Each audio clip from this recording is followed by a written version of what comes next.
Well, we know that there's going to be an ugly spot in Jeff's run. We've talked about this a little bit here and there. I know Eric and I have beat it up in great detail. I'm sure we'll do a watch along at some point. Victory Road 2011. Unfortunately, he's in no condition to perform in his main event against Sting. Bischoff calls an audible. We know what happens. Hardy gets suspended. He's gone until August. Man, this is when, if those quote unquote demons, as we like to say in wrestling, were not apparent to everyone, they were that day. What do you remember about that evening and the fallout from that event? You know what? I hadn't done this a while. I don't know what my role was on the show. You may be able to Google it, but I do remember. Here's what I remember. Me and Karen had already left because we used to stay at the Doubletree, literally right across the street from Orlando.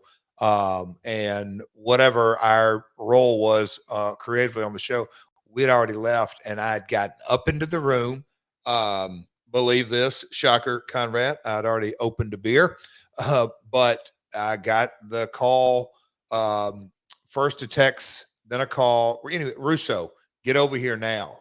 And by the time I got over there, I'd already seen kind of the aftermath. And, mentally, I jumped to some conclusions. Now I've heard a couple of different versions of the situation, but I thought to myself, how the hell did y'all let him go through the curtain?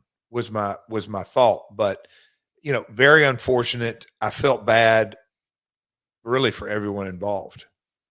I mean, and that includes Hulk, Eric, Dixie, obviously Jeff, the roster, the fans. Just it's one of those things that it's nothing good came out of that as far as from a show perspective. Personally, it's a part of Jeff's story and a part of his journey. Unless you have some deep, deep valleys, it's impossible to have mountaintops. And this was a really, really, really bad valley.